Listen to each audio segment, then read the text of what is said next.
Hey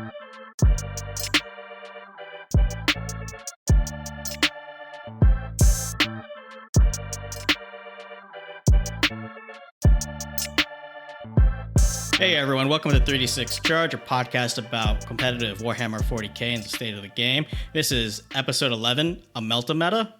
I am your host, Chris Vo, and joining me today is Benjamin Rubenstein. Hello. And we're supposed to have Omar on, but apparently he's stuck on the subway, so he might drop in a bit later. But for this week's episode, we have another tournament. We have the Flying Monkey GT out in Kansas, which actually I think is a hilariously named GT, being that it's in Kansas. But I don't know if you guys could predict the top four of this GT, but I'll give you a hint. It has a lot of flamers and a lot of Melta. Ben, do you have any guesses? I mean, I've seen the list, but if I had to guess, before seeing the list, I would say that Salamanders are really good, and I like both of those things. Yeah, and I mean, if you had to peg me for, what's going to be top list at any GT right now, you would probably make money betting on either Salamanders or Salamander Successors. So that's the 1-2 of this tournament. Salamander Successors took first, and second place was pure Salamanders. Ben, you want to go over the first place list? Sure.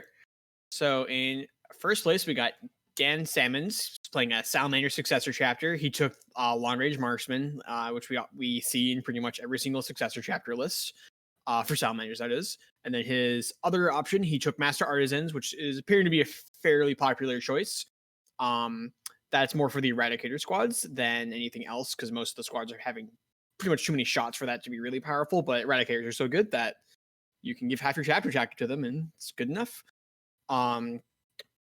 So he took so he spent one command point on Master Artisans, which is not only a chapter tactic but also a stratagem. And this is the thing that lets you give a sergeant a master crafted weapon, or really any relic, but in this particular case he gave one of his aggressor sergeants a master crafted flamestorm gauntlet.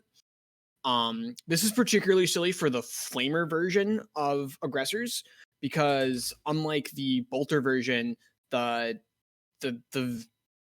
shooting profile, rather than being split up between the gauntlets and the grenade launcher, is just all in the gauntlets. Just all 2d6 shots are the same gauntlet, and this also mastercrafts your melee profile. So everything about that sergeant does +1 damage. Yeah. So for the uninitiated, the Flamestorm gauntlets in melee is it's a power fist. Yep. But the base model is, I believe, strength 5, or is that? No, they're still strength 4. But yeah, so he's a power fist that does +1 damage and 2d6 flamer shots that do +1 damage. So that model alone is like the scariest thing on the table, and he's just like a random sergeant. Then we have a captain on a bike. We've seen this exact combination a lot, and I think we're gonna keep seeing it. Yeah, what do we want to name this? I mean, we had the Smash Captain, we had the Can we just call this the Salamanders captain? We're going to see every Salamanders captain on a bike with this exact loadout. This is a Thunder Hammer, a Storm Shield, Forge Master, which makes him toughness 7, and the Salamander's Mantle, which makes him -1 to be wounded. This makes him it's unbelievably hard to kill. It's just not an easy way of hurting him. He's toughness 7, you're -1 to wound him. He's got carry protection. He's a 3-up invulnerable save. It's so hard to take wounds off of this model. Yeah, it is. And then it doesn't actually say what. Okay. So interestingly, he does not appear to have taken the second Warlord trait, which a lot of these lists do take. The OBSEC one? Yeah, it doesn't. It's not on the list, which is interesting. Because we've seen that almost every time, but he chose not to take it. Then we have a Primaris Lieutenant, the Indominus Lieutenant. So a little bit more expensive, but a bit tougher as well. And that one's got the Obsidian Aquila, which gives a 6-inch aura of 6-up Feel No Pains to Salamanders. So other Space Marine factions need to take that Apothecary, but again, we're seeing Salamanders just being hyper efficient. Rather than spending 55 points, a Warlord trait, and 2 command points to make an Apothecary give 6 Feel No Pains, they can just spend 1 command point and have the Lieutenant do it. It's one less character you got to worry about moving around, one less character you got to protect. This guy is also, I believe, the Indominus Lieutenant has a storm shield, right? He Or a relic has, shield. yes, he has a storm The shield, relic shield. but it's It's no, it's it, not the yeah. relic shield. He has the 4-up invul storm shield. Gotcha. Yeah, he's got 4 invulnerable. Yeah. So, anyways, he's super tough. Got 2 up armor, 4 invulnerable save. Really hard to move. And then gives up 6 of feel no pain. So he's way tougher than that apothecaries. And other chapters, just you gotta put it on your apothecary. Got 3 5-man scout squads with bolt guns, and 2 of them have combi meltas on the squad leader. Actually, all 3 of them have the combi melter. Oh, I'm so sorry. You're correct. All 3 of them have the combi melta. The last one also has a sniper rifle in the squad, which is curious. I think he just had an extra 2 points because he's right at 2,000. Yeah, he probably just had the 2 points. Just like, all right, this guy's got a sniper rifle. Yeah, you're right. All 3 of them have combi meltas, which is kind of scary because it makes the scout squads like actually do something. Then we got the classic 6-man aggressor squad with flamestorm gauntlets, a 3-man aggressor squad with flamestorm gauntlets. Although the 3-man has the mastercrafter and the sergeant, which actually makes both of those aggressor squads extremely dangerous, even though one of them is twice the size of the other. Then 3 more aggressors with auto boltstorm gauntlets, and then 9 blade guard veterans and 3 3-man squads. So I guess he likes the blade guard veterans, and he's taking the max squads of them. Yep, and then he's got 2 outriders too. Yep, and then 2 outriders, 6 eradicators, 5 devastators with grab cannons, and the Morium cherub. And that is a 2,000 point. Oh, and a drop pod, of course, for the devs. This list is really interesting. The things that jump out to me is he chose not to take the extra the OBSEC warlord trait. I suspect he just wanted the command points to make everything else do stuff. And he was probably finding that aggressors don't need OBSEC because they just kill everything. Yeah, you don't need OBSEC if there's nothing to contest the objective. Yeah. I'm curious about those Blade Guard veterans because he spent as many points as you were allowed to spend on Blade Guard veterans. What do you think about that? I think that he's recognizing that Salamanders are very good, and just shrugging off the AP -1 is no joke, especially if they're in cover. And if you're gonna kill Primaris, what better way to do it than with a mastercrafted power sword? Yeah, well, Blade Guard veterans have 2 up armor, so they don't need cover to have 2 up saves against AP1. Right, because the storm shields. Yeah. Yeah. But yeah, I'm saying like if he just brought intercessors and was trying to root out other Primaris, with that -1, you're not gonna get you're gonna roll a whole bunch of dice and not do a lot just because they're in cover and they're shrugging off that -1 anyway. Yeah. This list also has very little OBSEC in it. All the OBSEC is 15 scouts, and scouts are good, but I mean, they're less good now with the really increased points cost on them. I think he was just trying to save points, but they don't like you can't stick them on an objective and be like, they'll be there next turn. Like they just die. They're scouts. Yeah. So my thought is either he's relying on the aggressors, killing everything around our objective so that they don't need OBSEC in order to contest it, or he's just shoving outriders and blade guard into the other guy's face and saying, you got to deal with this, otherwise you're going to have a bunch of damage 2 power swords coming at you, and then that's going to soak up a lot of shots, and if you don't have a very shooty army, you're not going to have enough leftover firepower to try to blow scouts off an objective. Yeah, it's true. I guess if there's a bunch of scouts and a bunch of aggressors on an objective, can't really charge it because the aggressors are there. So you either have to shoot the aggressors off and the scouts are on it and they're on OBSEC, or you have to shoot the scouts off and then you're not on it because there's a bunch of aggressors there. Yeah. Yeah. I mean, I agree that it's curious that he didn't take the what was the name of the thing? Never Give Up Warlord trait.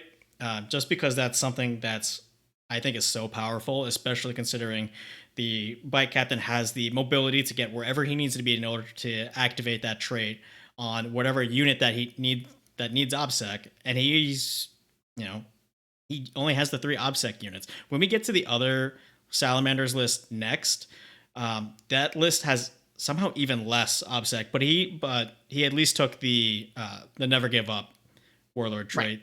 Which actually gives him more OBSEC. Chill Dad's putting out in chat. Yeah, he probably took it from the armor saves, invulnerable saves, and 3 wounds without having Gravis armor on them. Yeah, they do present like a slightly different profile. Um, there's not a lot of like low strength damage 3 weapons that don't have a lot of armor penetration. Basically, whatever you're pointing at them, you're wasting something. Either your weapon's not very high damage and you have to chew through 9 wounds of dudes, or you have a bunch of armor penetration and you're sad because of the invulnerable save, or you don't have any armor penetration and then you're sad because of the 2-up armor. Like the squad is awkward to shoot at. You're like almost always wasting something. Yeah, because think about it. Like like you said, there's not a lot of 3 damage weapons. There's a lot of 2 damage weapons, but you're gonna be wasting half of a shot a good chunk of the time. Yeah, and then they have 6-up Feeling No Pains too. So like 3 damage weapons are a nightmare because every time they make a 6-up Feeling No Pain, you're just throwing one of your shots in the garbage. At least, yeah. Yeah. It's interesting. I haven't really. I don't think I've seen a lot of Blade Guard veterans in other top lists. It's cool that Dan made them work, and I'm curious if we'll see more of them. Yeah, I am too. It's not something that you would expect to see in a Salamanders list. Like, obviously you'd expect them to see them in Blood Angels or White Scars or Raven Guard, or what's the other really fighty one? I'd be pretty afraid of them in Raven Guard. Just be like my opponent, just like starting with them, like basically wherever you want them to be. Could be pretty scary. Although keep in mind that we can now deep strike basically anything, which is probably one of the reasons he's saving command points. That 6-man aggressor squad is 10 power level, which means that squad alone is 2 CP to deep strike. The 6-3-3 setup of aggressors almost makes me think that he's doing that on purpose. Oh no, that's not true though, because it's 19 CP is 19 power level is 2 CP to deep strike, but all 3 aggressor squads would actually be 3 command points to deep strike. It's all very interesting. This list is neat though. It's really scary. It's a heinous amount of medium range firepower, which again, like we've been saying, kind of just reaches the table. Yep, and then right at the top it off is that drop pod full of Devastator squad with the grav cannons, which we're seeing a hell of a lot in Space Marine lists. I have yet to see a top 4 list without that drop pod with grav devs in it, just because it's like, oh man, that's true, isn't it? It's like 100, it's like 200 points. It's so cheap, and the drop pod allowing you that turn 1 deep strike is huge, and then you also got like that drop pod just taking up space on the table. Yeah, it's 198 points. That drop pod takes up a huge footprint that you just need to get around. And even though it becomes a terrain feature, because it is a dedicated transport, it can hold objectives. So you do need to actually deal with it if it's on an objective. Yep. So on to the second place list. So this second place list is pure Salamanders, but it takes a little bit of a different approach to it. So the previous list was just 1 single battalion. This list is 2 patrols. So right off the bat, he's down 2 CP. But because he went 2 patrols, that means that he was able to take only 2 troop choices. So he took 4 HQs, which were a Vulcan, Adrax Agatone, a Primaris Librarian that he gave Might of Heroes and Null Zone to. Gave him the Warlord trait, Rights of War, and the Relic, Armor Indomitus. And then he took the Salamander Bike Captain, which is exactly the same as the Bike Captain that we've been talking about this podcast and last episode, except that he also spent another CP to give him that extra Warlord trait for the, granting a unit OPSEC. He took 2 troop choices for his troop tax because he had the 2 patrol attachments, and he took 5 infiltrators and 5 incursors. So 2 units, 10 wounds that can set up scout deploy. And then for fast attacks, he took up a squad of plasma inceptors, which is something that I've been very big on just because of how cheap they are. And a Landspeeder Tempest, which I think is a pretty curious choice. And then he took 9 Eradicators and then the drop pod with the Devastators in it, and then one impulsor with a shield up. Benjamin, what do you think about this, and what do you think about his choice to go double patrol instead of just a single battalion? If he had gone the single battalion, obviously he'd have to drop one of these HQs, and he took the two named characters, a Primaris Librarian, and then the almost required, I think, Salamander Bike Captain. Yeah, so he also took 4 fast attacks and 4 heavy supports. So he'd have to rewrite the list, right? So Yeah. or wait, sorry. No, he took 2 fast attacks, but he did 2 take fast 4 attacks, heavy. 4 heavy supports, yeah. So he would have to more or less rewrite the list if he was taking single battalion. With the warlord trait where you can make anything obsec, you really don't need to worry about troops, because generally speaking, you only need 1 extra obsec thing on the table every turn, and you know, he has that. He can be whatever he needs it to be. He can be the captain himself. So I don't think he's actually particularly concerned that he doesn't have a bunch of troops. The choice to go main chapter Salamanders is really interesting. He gets to save the command point because he doesn't need to spend it on bringing a main chapter relic, like the other list had to. Yep. For the 6 up Pain relic, because he is Salamanders, he doesn't need to spend on it. It also gives him access to Vulcan and Adrax, who are both completely ridiculous. I have a friend who plays Salamanders. He's completely in love with Adrax, and in 8th edition, Adrax was just sort of like never really got to the fight on time. He was this hilariously killy character that like no one really played because he didn't really like get to the fight. And now the entire game's happening in the middle of the table, and the boards are smaller, and you can't like outdistance him. It wasn't hard to outdistance him because it's like he moves 6 inches and he charges. He's not advancing and charging. He's not deep striking and making reliable charges. He's just like a dude on foot. And now, like, yeah, he's just gonna walk at an objective, and you're gonna have to either give him the objective or take his charge. He's got a relic Thunderhammer with no penalty to hit. He gets +1 to wound when he gives an aura of +1 to wound when he charges. If I remember correctly, his 6 is to wound or 6 damage. He's completely bonkers. He's a Primaris captain with a Thunderhammer, which doesn't exist outside of literally just him. Yeah, he's like a really scary dude for like 145 points. He's hyper efficient. Yeah, he's pretty bonkers. And then Vulcan has full rerolls to hit and full rerolls to wound for flamers and melta weapons. So he's presumably just hanging out with the Eradicator squads and just making them just the best Eradicators could ever be. Like if anyone's like playtested with or against Eradicators, like they're good baseline. They don't need anything. But like rerolling all hits and all wounds next to Vulcan for 130 points, mind you, or even less now, right? He's 135. Okay. But he's also good. Like he's not like Adrax murdering things in melee, but he's like strength 6 AP. I think it's like 3 D3 damage. Like he'll kill some Primaris Marines. So yeah, it's strength +2 -2 D3 damage. Yeah, okay, strength 6 AP 2 D3 damage. Yeah, like he's reasonable in melee. But he's giving full rerolls to those for the flamers and meltas. Yeah, that's where his real value is, because although this list doesn't have flamers. No, but it's got plenty of meltas still. Plenty of meltas, yeah, because there's only 3 aggressors and they took bolts from gauntlets. Yeah, so so Vulcan Hestan is definitely just babysitting those 9 Eradicators. Yeah, he's just sitting with the Eradicators, and the Eradicators are killing everything. Yeah. Actually, everything. The Plasma Scepters are also kind of neat to see. We don't see those very often. Even though they are extremely good now, just the chapters that they're very good in aren't seeing a ton of play. But he just brought 5 of them. Which is interesting over like Land Spears, the heavy flamers, or like more flaming aggressors. The Inceptors were where he wanted to be. I'm kind of curious about that decision. Yeah, so I don't think this list is like 100% optimized.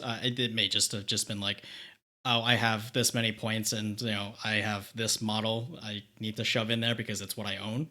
That might have been the case. I don't know. Like these, like a lot of these decisions seem like pretty calculated to me. I don't see the point of the Landspeeder Tempest. Landspeeder, a lot of people have been really hyped about that model. A lot of people are bringing them. I cannot quite explain why. It just has like an interesting combination of firepower and mobility that makes it a very interesting tool. Especially for some of the secondaries, if you're gonna like take engage in all fronts and things like that. Sometimes that Land Speeder Tempest hiding behind a building is like the only thing in your army that can actually get far enough so you can score it on turn one. Um, like if you're going to take engagement out front, this army can absolutely take because it's just got a bunch of kind of standalone things that are strong enough and tough enough to fight in their own. On turn one, you might not be able to get into like a corner that's like opposite of your deployment zone without that Tempest in your list. That's fair. Okay. And then turn two, the Inceptors can get there. And you can start deep striking things over there. Yeah, and depending on deployments, you might be able to position your incursors and infiltrators in a spot to help score that secondary as well. Yeah. Also, with the new character protection rule, how much harder it is to protect your characters and how fast it moves. Like sometimes it just snipes a character. Sometimes it just like lands behind a character and like blasts them off the table because it does have reasonable firepower, even if it's not completely over the top. Yeah, I mean, it still has an assault cannon, so 6 shots, and it's got that 2 of the salvo launchers, which are 2 damage apiece. So you know, you're rolling 2d3 shots at a character. You know, that's has a pretty decent chance of knocking somebody off. Yeah, it just does enough for 80 points. Like it is a good model. It has various roles it can play. It's very flexible. Like, yes, if you were going to try and kill characters, there's better options. If you're going to try and do engage on fronts, there's better options. But like, it plays enough roles well enough that you can kind of just flex it from matchup to matchup. That it's worth bringing. Yeah, it's a utility pick then. Yeah. Okay. Yeah, I can see that then. So this next list is Death Guard. It is this list is kind of silly, and I actually really like it. But this is a single battalion of Death Guard. It is the Inexorable Plague Company. So he's got 2 HQs. A Chaos Lord with a Power Fist, and then he's got a Demon Prince of Nurgle as his Warlord with the Hellforged Sword, which previously, before War of the Spider, you would never take because the Talons were just outright better. But now the Death Guard have that one stratagem where if your Demon Prince has a sword and you're fighting infantry, he can swing like 3 more times with it, which makes it pretty good. And then his Warlord trait is Revoltingly Resilient, which, if I'm remembering correctly, that gives you a 4-up Feel No Pain. Yep. For his troops, he took a single unit of Plague Marines, 10 of them, with 2 flails within the squad. If you don't know what the flail does, you should look it up because that thing is silly and I love that weapon. For his other 2 troops choices, it's just 2 units of 10 Poxwalkers each. He's got the Biologist Putrefier, which is the guy that buffs the Blight Grenades. And then for his other 3 elites choices, he has 3 Hellforged Contemptor Dreadnoughts with quad laser cannons, and he paid the CP to give them all a 5-up Feel No Pain. That is nuts. And I'm not finished with the list. He's got 3 Mythic Blight Haulers. If you don't know what those are, they are the cutest demon engines that could. And then rounding it off, he's got 2 Plague Burst Crawlers with the Plague Spitters and a Terax Pattern Termite Assault Drill, which is one of my favorite units in the game. He also gave that the 5-up Feel No Pain and 2 Heavy Flamers on it. So, you know, right off the bat, he's sticking the Biologist Putrefier, I'm assuming the Chaos Lord, and then the 10 Plague Marines all into the drill. He's popping that drill up, and he's dumping them out, and then he's throwing 10 Blight Grenades that have been buffed with +1 strength and +1 damage. And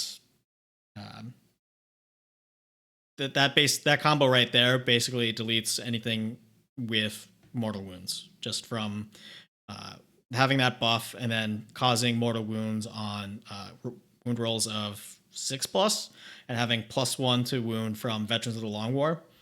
And you're just throwing like just 10d6 grenade shots out, which is nuts. And you're also re-rolling all of your misses because of the Chaos Lord as well. And then on top of that, unlike a Rhino, a Assault Drill is actually a dangerous threat because it's got a Melta Cutter on it, which is a Melta Gun. And it's got this giant fuck-off drill on the front of it, which does a pretty decent amount of mortal wounds. If you attack and successfully wound something, you're doing on average an additional 3.5 mortal wounds to that target as well. Yeah. And then on top of that, he's got the 3 Blight Haulers, which all have multi-meltas and crack missiles, which I wasn't big on them before. There were certain shenanigans that you could do in the past with a great unclean one and making one unit like unkillable because they're a Nurgle demon, but it was a Yeah, you lot of can reanimate them points. too. Yeah, it was a lot of points for like for a gimmick. Yeah, I'm curious why he brought them in groups of 1 and not in a group of 3.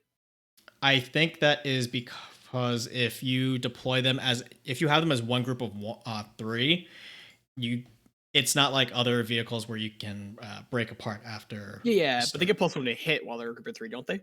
They do. I guess this is just to be in multiple places at the same time. That would be my guess. Yeah, there's What really no other reason I can think of. and then what Well, was his actually, relic? what he might be doing is um, using their aura because they actually give off a 7-inch aura that gives Oh, cover right. to Death Guard infantry.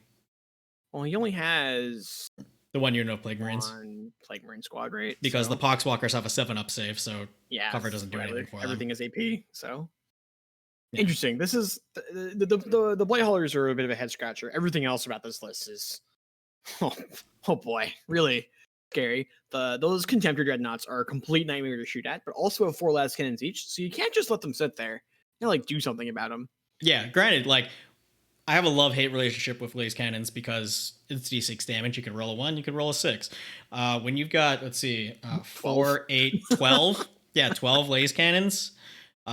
Even if you roll complete garbage, you're doing 12 damage to something.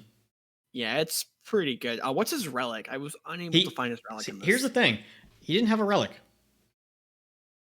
What? Yeah, I couldn't find one. There wasn't on the list, and like I got this straight off of BCP. He did not appear to take a relic. Presumably he took one somewhere. I'm also I think it's worth noting what the Inexorable does. So he did not take their Warlord trait. And he might have taken their relic. Unclear. Probably not, because their relic is just whenever whenever the guy with the relic kills something with a melee weapon, a friendly inexorable vehicle with an 18 regains 1 lost wound. Oh wow. You can only gain 3 wounds a turn. It's not like it doesn't do anything. Like because the Demon Prince already has, like, unless it's on the Demon Prince, even then, we're not really. I don't think you'd want to rely on like killing enemy models in melee to heal your vehicles. Yeah.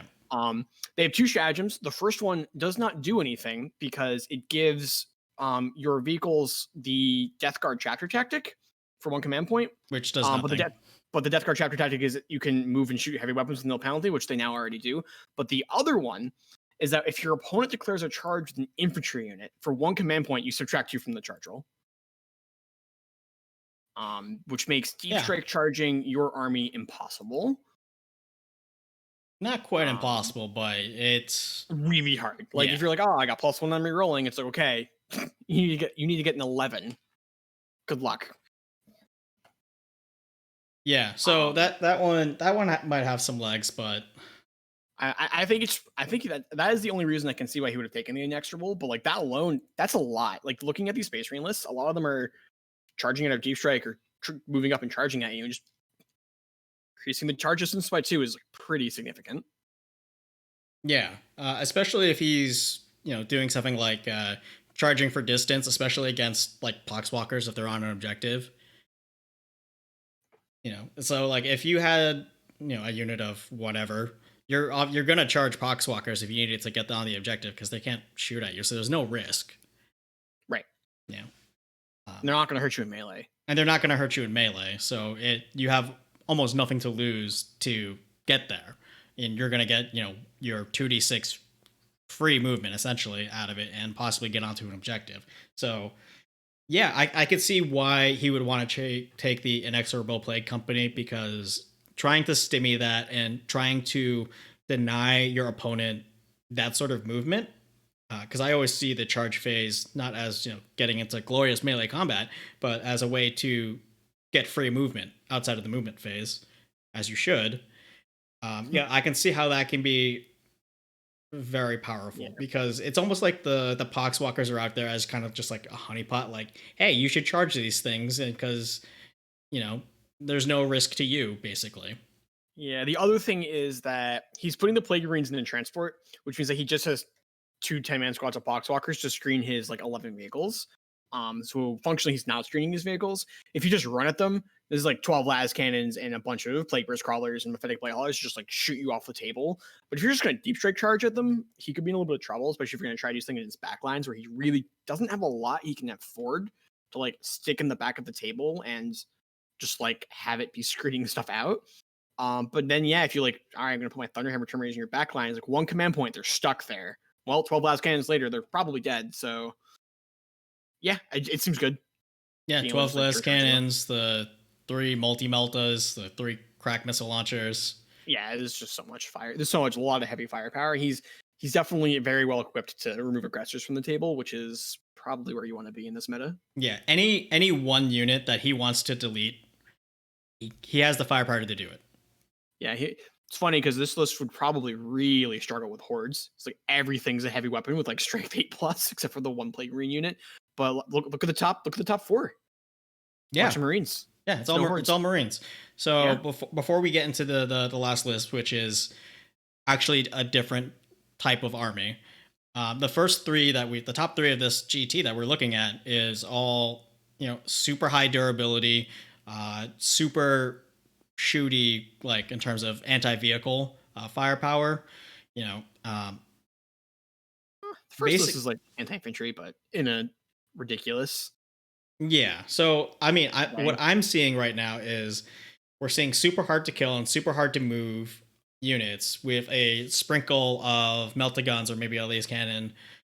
And we're seeing this trend, over the past few GTs that have gone on. So, yeah, there are more las cannons in this Death Guard list than there are bolters.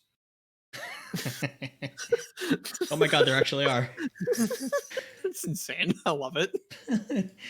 But yeah, I mean, like if you guys remember back, if you were around the scene for 2018, you remember the list where if it was a mirror match of 2 Castellans, Loyal 32, and 3 Smash Captains, what those matchups often ended up being was who took out the other Castellan first.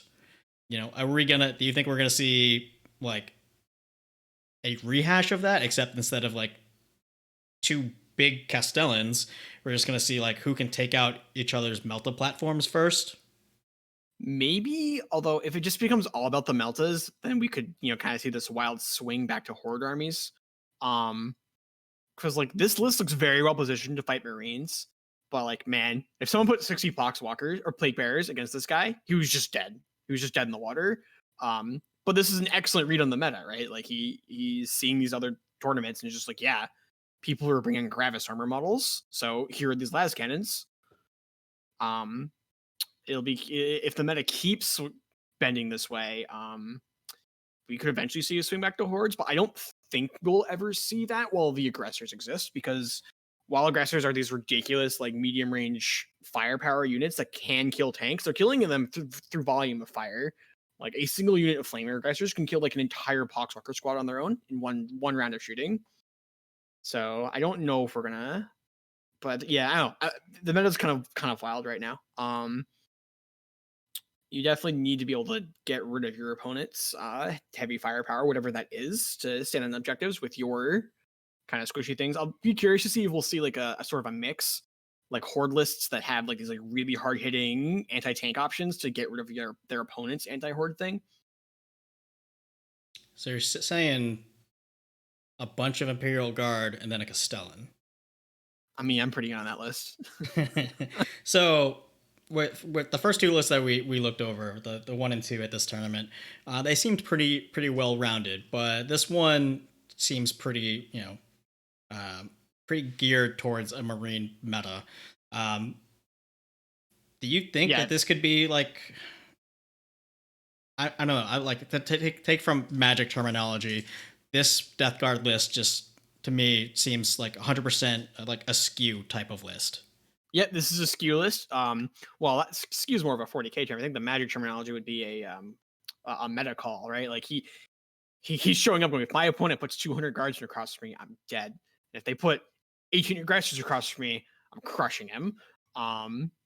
because aggressors are the quote unquote good thing in the current meta, right? So yeah, this list is a pretty sick meta call, and it takes some like serious cojones to be like, man, I'm betting that like nobody is showing up to this event with like some weird off meta list that has over 100 models in it. Like we're just killing Marines from round 1 to the last round. Yeah, and I mean, and he did, right? Like he got third place. This yeah, is sweet. he did it. I don't know what his path, his win path looked like, but pretty sure it was majority Marines. Yeah, he's not beating like any sort of horde list with like he's literally more strength 8 and 9 weapons than he has strength 4. It's ridiculous.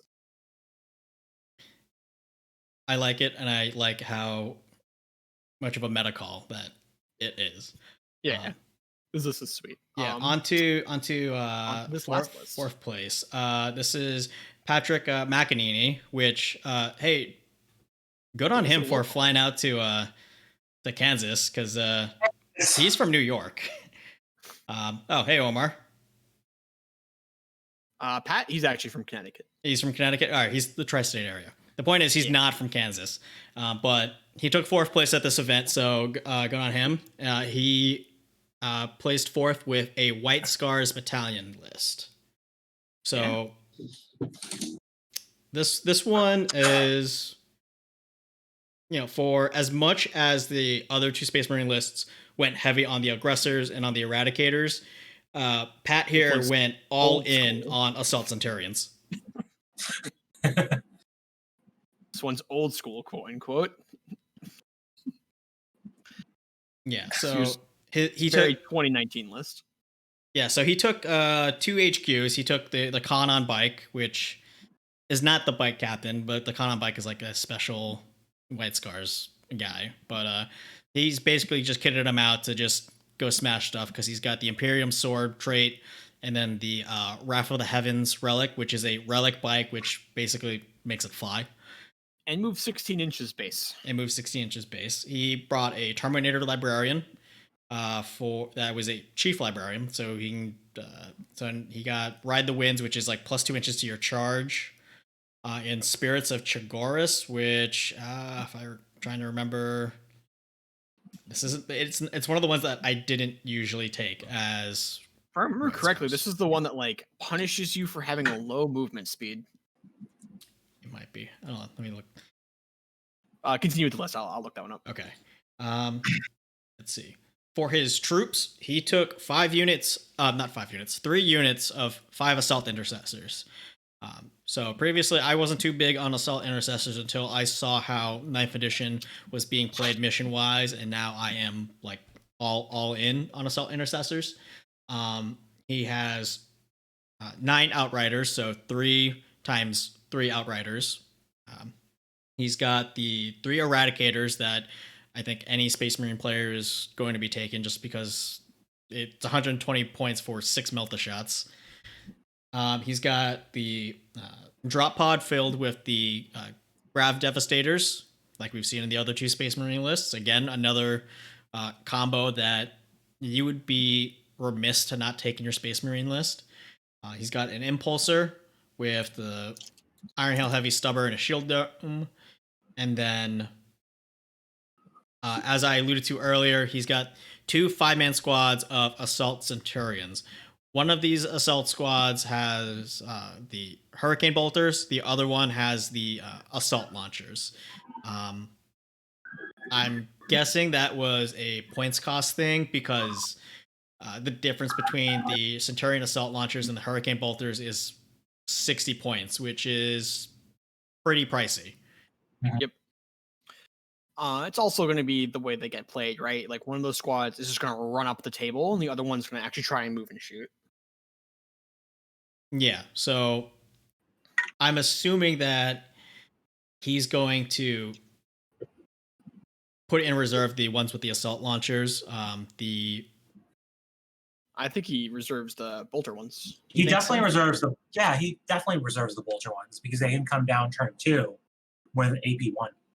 That's fair. Yeah, they're AP1, and he can give them plus 2 to charge with the psychic power. Yeah, it's true. That's a lot. And then they roll 3d6 on their charge and drop the lowest.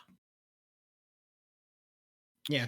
So Um, this is a different take on Space Marines because you don't have the insanely tough to kill Salamander bike captain. Instead, you've got the Khan on the bike who's just flying around with his 16-inch magic bike. he might be hard to kill, but man, 5 Centurions can kill anything. That's true. That's true. And you know what? You throw especially when they're white scars. You throw 9 Outriders at something. If they're an Assault Doctrine, they're gonna do something too. So yeah, things that jump out at me list. First of all, the psychic power was -1 to hit. That's what the other psychic power was. For those of you who don't know exactly what a Khan bike does, he basically has a power fist, but unless he charged, it's only a strength 4. But because he's white scars, he can fall back in charge, and he flies, so he can fall back over things in charge. So it's just a power fist. But with no penalty to hit. So hitting on 2s. Yeah, and then combine that with the White Scars Super Doctrine of getting +1 damage on the Assault Doctrine. Yeah. It's a power fist with +1. Yeah, Outriders are also absolutely at their best in White Scars. I've played against Outriders a few times now, and the way you beat them is you just trap them in melee. Their melee output, they literally lose 3 attacks if they didn't charge. They lose half of their attacks if they didn't charge, but White Scars can just fall back and charge over and over. So they are, even if they don't get through their target, they're never dropping in damage output. So they're really good in White Scars. They're really good everywhere. Like we've seen other Space Marine lists just take them, but they're like particularly egregious in White Scars. Yeah, since once you get into the Assault Doctrine, it's 18 attacks at AP -2, 2 damage. 19 attacks, but yeah. 19 attacks, excuse me. Yeah, that's not something you want to mess with, especially when you factor in White Scars' mobility with the Outriders. They just become that much faster. Yeah, they can advance in charge. Their bikes, they auto-advance 6, so it's just really silly. Yeah. Yeah, so I like this list. This is a list that, is something that I was building towards in 8th edition, towards the waning days of 8th. But, I just never got there because I got lazy, and also the world has a pandemic. But yeah, of course. Yeah. That Impulsor is also interesting. He has very little. I guess he's putting like an Assault Intercessor squad in it. Yeah, he is, and then he's deep striking the Terminator Librarian. Yeah, of course. That Terminator Librarian is going to come in with the Assault Centurions with the Hurricane Bolters to give them +2 to charge. What he could be doing is just sticking the Eradicators in the Impulsor to protect them. No, they're Gravis. They can't go in an Impulsor. Oh. Yeah. It's definitely, but I think even transporting the Assault Intercessors somewhere, like it gets them with the Impulsor, it gives them protection, it gets them to someone's front lines. It really pulls into White Scars' strength. Like those guys want to be in combat. They're catching, the Impulsor is going to catch that initial round of attacks on them. So you can feasibly keep them protected till the Super Doctrine kicks in and hold an objective. Yeah, that's all the other thing too, is like you're going to be very much incentivized to deal with those Assault Centurion squads turn 1 and 2, and then turn 3 comes around and the entire army is damaged 2 in melee, and like every single thing has chain swords. Like everything is chain swords. So like even if it's like, oh man, I missed like the sergeant from that Assault Intercessor squad. Well, that sergeant's like 5 damage to attacks, so oops, he's killing like anything he touches. That's an exaggeration, but like he's gonna chop through like a fair number of intercessors, and it's just really killing. Yeah, I think that's the point, right? Like you're saturating the board with these big, scary, tough targets. Because I mean, this is from 8th edition when I ran Assault Centurions as a Raven Guard player. Those things don't die if you treat them well, right? If you strap them up with transhuman, if you can get them into cover, which I would have most of the time against range, they're not going anywhere. Yeah. This is a scary list. He also has a lot of command points to play with because he has bought nothing. Yep, he's starting with the full 12 and he's getting the additional 5 over the course of the game. Yep, we're not bringing. Not bringing. He spent 1 for Chief Librarian. Yep, that's still a lot of CP. Did he? He did. Yes, why? He did. Did this event run like pick your powers, pick your traits at the table or something, because Chief Librarian doesn't do anything, does it? The Gives me way an extra the way deny? that the way that the other lists have gone, I feel like they did, especially with that Death Guard list not having a relic. Well, no, because you still have to pick your first relic even by 8th edition rolls. That's true. I don't know. I guess Chief Librarian gives him an extra deny, so he's 11 command points. I mean, it's still 16 command points over the course of the game. It's a lot. Yeah, it's plenty. Yeah, White Scars can use their command points pretty well. Salamanders can use their command points disgustingly. I think that we're going to start seeing Space Marine lists cut down on the extra relics, throwing things out to people, just because of how much you want to do with your units now. Yeah, GW's really pulled us away from the Hero Hammer meta and has put it more into like, this is an army game. Yeah. In 8th, you could very much do that. In 9th edition, you're like, yeah, my guy could have a special Thunder Hammer, but like, what if these like troops survived and they held the objective and just scored more points? Yeah. 8th edition was a Hero Hammer edition for sure. Like, Thousand Suns, like, here's Ahriman, my 2 demon princes, here to rip through an entire army, which we've seen done with Psychic Awakening, or Blood Angel Smash Captains, or Custody Smash Captains, or your Knights. And 9th very much feels like you are a general commanding an army. Like, yeah, you might have your hero who can do some work, but he's not the only thing that's going to be functioning. Right. Yeah, like Chill Dead pointed out in chat, like, yeah, just spend command points, give your bikes invulnerable saves, and that like is probably better than like having like an extra relic somewhere in the list. Oh, for sure. And it's interesting to note that I think this is the first Space Marine list we've seen with like less than 3 HQs. Yes, it is. Yeah, you just don't need them. You doesn't even need the captain. It's just like you need to bring 2 HQs in a detachment. And like the captain does something, but the main thing is like, yeah, we got +2 charge off of that librarian, and everything else is just like a dude with a sword, and that's good enough. It's definitely an interesting take, because one thing, like, I've been really chewing on this isn't an HQ heavy edition the way we were used to from 8th, and I think that's gonna affect a lot of people are gonna have a lot of trouble adapting to that. Yeah, it affects different armies differently. Like, especially in Space Marines, we're gonna see it a lot, where different Space Marine chapters have vastly different interests in having HQs or not. Yeah. Like, I think, like, what's interesting to me though is I'm less incentivized to play Raven Guard now, because they're character killers, but I don't care. Yeah, it's fair. Versus Ultramarines feel a lot more viable and fun because they're adaptive. Salamanders are definitely going to be a monster this meta. Yeah, and Ultramarines also have a lot of characters, but they can just bring Gilman, who's a captain and a lieutenant, and that just gives them more slots to do things. Yeah, and I think because this is such a mobile edition, Gilman's a much better character to bring this game. Especially since you're fighting in the middle of the board now. Oh yeah. Can't avoid him. Yeah, and I mean, honestly, I was thinking about it because I think I'm going to break him out. I have Victrix Guard, and they feel a lot more relevant than they were in the past. All right, so that is the top 4 lists, I believe, right? Unless we got anything else we want to say about them. No, I think that's the top 4. I mean, after having looked at that and touching briefly upon like ultras and looking at the past few GTs, do you guys think that we are seeing even less army diversity in early 9th edition than we did in 8th?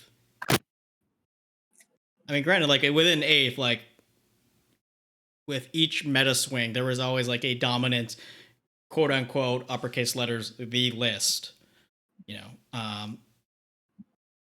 but there were always like other off meta lists or meta lists that just weren't the list that would do well and would take first place. I think it's both yes and no. Right now, it's a not so diverse meta. I think it's going to be stale for a little bit until more people are able to play. But that's just because these are easy identifiable ways to win. Have a tough list that can throw out some amount of damage, and it's your Melta versus my Melta. That's easy to identify in 9th, but we haven't seen what Xenos can do very much outside of orcs. we haven't had enough games across the board to test things out. Yeah, You don't have that's true.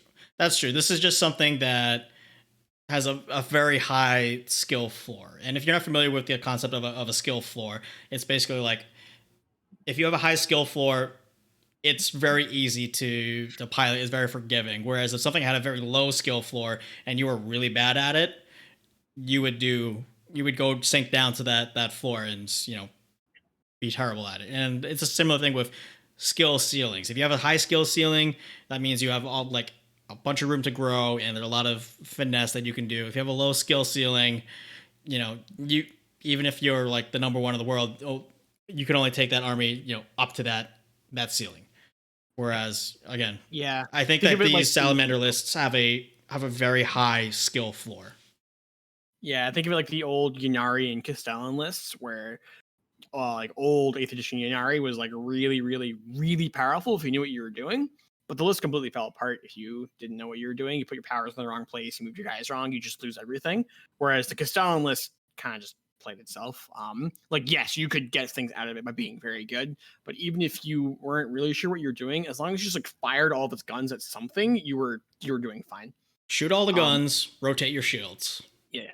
I more or less agree with what Omar said. I think that Space Marine lists more or less write themselves for 9th edition.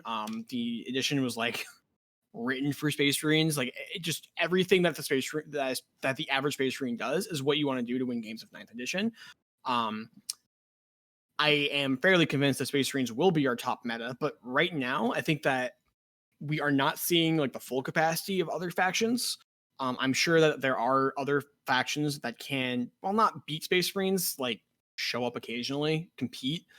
And those lists though are going to be kind of deeper into the meta. It's going to take a lot longer to figure out like what does the correct Eldar list look like? How many Wave Serpents do you play? Which of the fast attacks is like actually good now? How many Psychers do I take? What's the detachments you're supposed to do? Which Forge Worlds are good? Or rather Craft Worlds. I do think those lists are out there. I just think that right now, if you're gonna like, I have a tournament tomorrow, I don't really have time to test a bunch because COVID and the edition's brand new. Everyone knows Space Marines. Space Marine lists write themselves. Everyone's gonna show up as Space Marines. Exactly. Yeah. So Chill Dad in the chat says Salamanders will see a fall off a bit once Master Artisans change goes live in October with the Codex. And I think it's worth bearing in mind that October is actually not that far away. I know for me it still feels like March 2020 eternally, but we're almost at the end of August, and then assuming that GW does the Codex like they did October, that means we'll see the Space Marine Codex released at the end of October. So that's really not that far away. I actually don't know if that's as true as we all wish it was, unfortunately, because if you look at like this first place Salamanders list, the change is going to be that they don't get to reroll a hit anymore. They can only reroll a wound. If you look at this Salamanders list, like the first place Salamanders list, the Eradicators are all hanging out next to with Vulcan. a captain. Well, that's the second place list, right? Like in the first place, the Eradicators are hanging out next to a captain. So yeah, they'll reroll. They won't get to reroll one of their twos, I guess.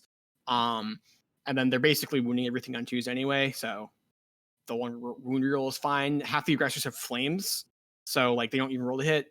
And that, like, I don't think that losing one hit roll per squad is a big deal. Like the Devastator squad rerolls all their hit rolls anyway. The second place list, the Eradicators are rerolling all their hits. The Grabs are rerolling all their hits. I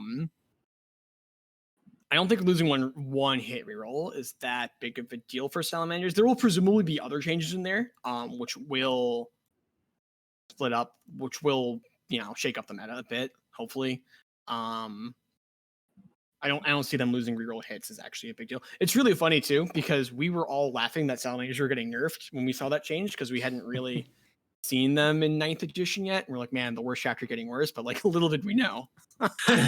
The best chapter getting worse, and this is actually a perfectly reasonable thing to do. Yeah, I think like the other thing we're also not factoring in is looking at the Necron previews we saw. Necrons are getting turned up. Like Xenos are going to be doing more damage. They're going to be a little faster. Like we're not factoring in the buffs Xenos are going to get this edition too. Yeah, I mean, yeah, we'll get new codexes and the meta will change, but But That's sort of a different conversation. Yeah, but I genuinely think that once people have a chance to actually try out lists, they're going to find ways to beat Space Marines. You Oh, of are course. more optimistic than I am.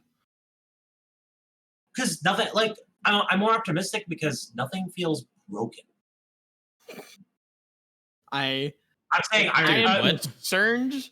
I'm concerned about the aggressor lists, the 11 to 15 Salamander aggressor lists. Okay, is Seem anything pretty broken to as me. egregiously broken as Iron Hands pre FAQ? Not pre No. FAQ, but post FAQ, probably. Yeah. Like think about the top fours we've looked at. Like this top four is literally half Salamanders. Sure. 75% Space Marines. Yeah, and then the third place is basically Chaos Salamanders. And then the last three GTs, two of them have been won by Salamanders, and I believe Salamanders showed up in the top four of all of them. And you have to remember, Salamanders is not a super popular faction. There's not a lot of Salamander loyalists. People who are showing up with these lists are showing up with it because they're pretty sure it's the best. Yeah, I mean, no, if you see a guy show up with a Salamanders painted army, like actually Salamanders painted, and like just be happy for them. Yeah, it's their time. if somebody shows up with like their custom chapter colors and they say, oh, they're Salamander successors, you know, like don't give them a hard time, but be like, I know. Yeah, I mean that'll be me. I have like a black and silver Space Marine army, and this is if I keep struggling with 1,000 Suns, there'll be Salamanders soon. Like it is what it is. Yeah. Yeah, I'm but curious for for the longtime Salamander players, like, yeah, give good for them. Oh yeah, for this is their reward for keeping the faith. It took a few editions, but they're here now. But yeah, back to the health of the meta. I am concerned that we are going to be in Space Marines are the best, and there's no point in trying to compete with them. But I do also think that we will start to see more Xenos and other things show up as we start to sort of solve those lists. But there's fewer of those lists. You know, like even looking at these top two Salamander lists, they're totally different from each other. Whereas I think most other books are going to be looking for like their one or two solved 9th edition lists, and they're probably just going to be stuck on those. Yeah, well, the only reason I'm optimistic is because we're coming from a time of there's just not a. We talked about it. Salamanders have a really high skill floor, and there's not enough time to figure things out. Right? Like you have access to a clubhouse to play, but most people don't. A lot of people cannot play as regularly as they could. Yeah, for sure. I think Space Marines in general have a fairly high floor. Like it's a tough, resilient army. Even if you like move your guys wrong, like your opponent still has to commit a fair amount to kill them. Yeah. Space Marines is a very forgiving army and a very beginner-friendly army. Which has been the intent of their design from day one.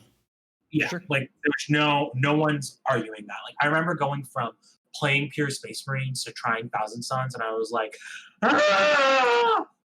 I mean, hey, being OP is very beginner-friendly. It is.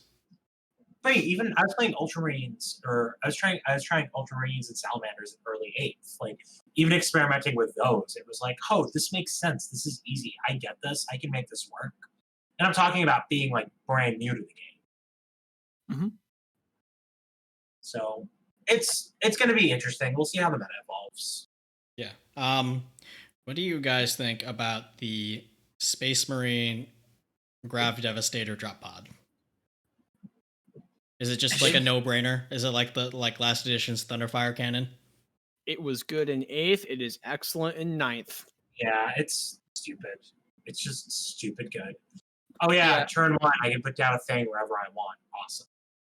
It is extremely efficient. I've actually been messing around with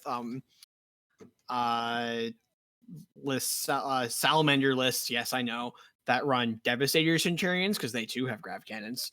For similar reasons. That the drop pod is extremely efficient. It makes deploying kind of a nightmare because if you're too spread out, you'll give them a shot at something you really don't want to give them a shot at. But if you're not spread out enough, that drop pod will come down somewhere and just like block you. It does so much. Yeah, like if you're not running infiltrators, and I just mean something with the infiltrate keyword rule, or just some way to prevent a turn 1 drop pod, on an objective, especially one of your objectives, you're fucked.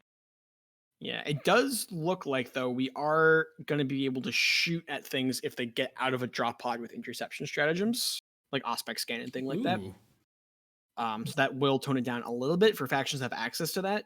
But I mean, that'll be nice. Doesn't solve the issue because they have 24-inch range, and most interception strats can't hit them from that far away. Yeah, the furthest interception strat that I can think of is ambush, and that's 18 inches. Isn't Eldar just line of sight? Yeah. I think Eldar can just. I think Eldar can do it if Farseer can see the model, which is silly. But yeah, generally speaking, I think that the drop pod just does so much that for 198 points, you're just taking it. I mean, I'm thinking about it playing something like Death Guard or Custodes or a slow army to start, or one that doesn't have a lot of pre-game shenanigans. It's you put a drop pod on if you get turn 1 and you put a drop pod on one of my objectives, fucked. You just slowed down my entire game and gave yourself 10 free points easy, if not 15. I mean, you're going to charge a drop pod and get them off of it, but yeah, it's going to slow you down. Sure. Yeah, you're going to deal with the drop pod, but you're dealing with a drop pod instead of doing other things.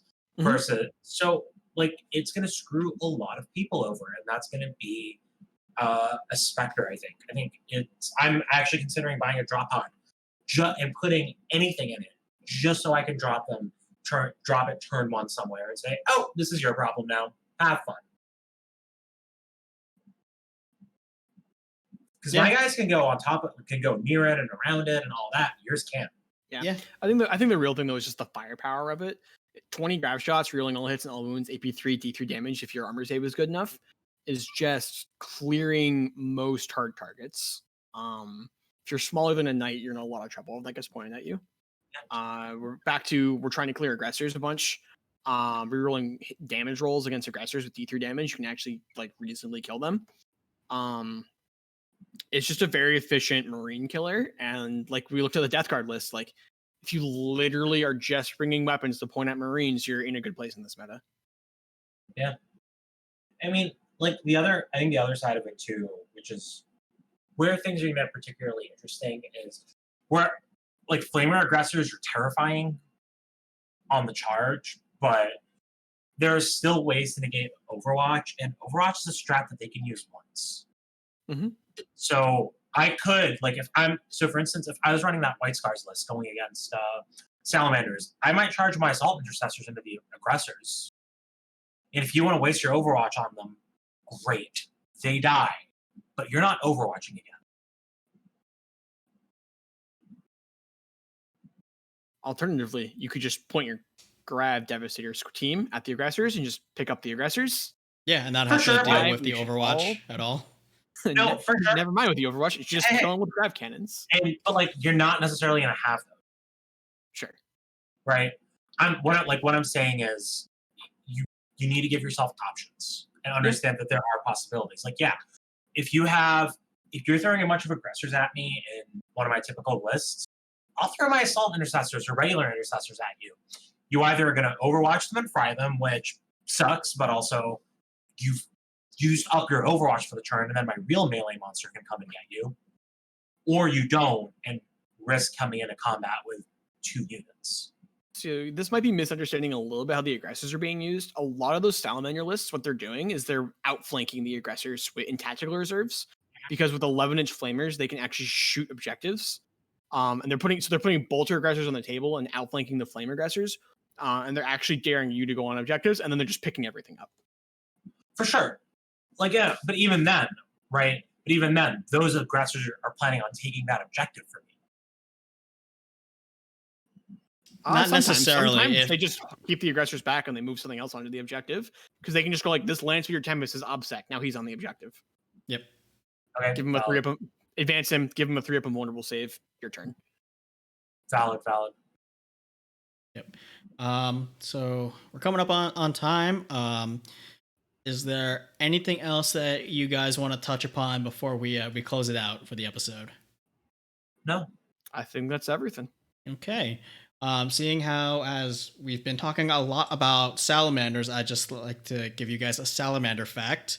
The Chinese giant salamander can reach up to 110 pounds in weight and reach a length of 6 feet long. It's also been known to vocalize, and sometimes those vocalizations sound like the crying human child. Thank you, Chris, for that nightmare fuel. Or Eldar children. You're very welcome. So, thank you for listening to this week's show. We stream live every Wednesday at 7 p.m. Eastern on Twitch at twitch.tv/3d6charge. Yes, I was finally able to change the name again. Please give us a follow and subscribe if you like what you heard.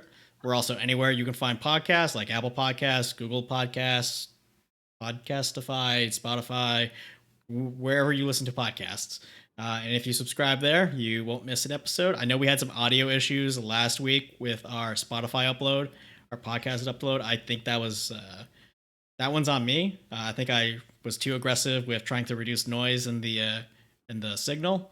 But in any case, we also upload these to our YouTube channel. So if that happens again, and I'm really trying hard not to have that happen again, but if it does, there's another avenue to get your 3d6 charge fix. This has been the 3d6 charge podcast. Bye for now, and don't roll any ones. Take care.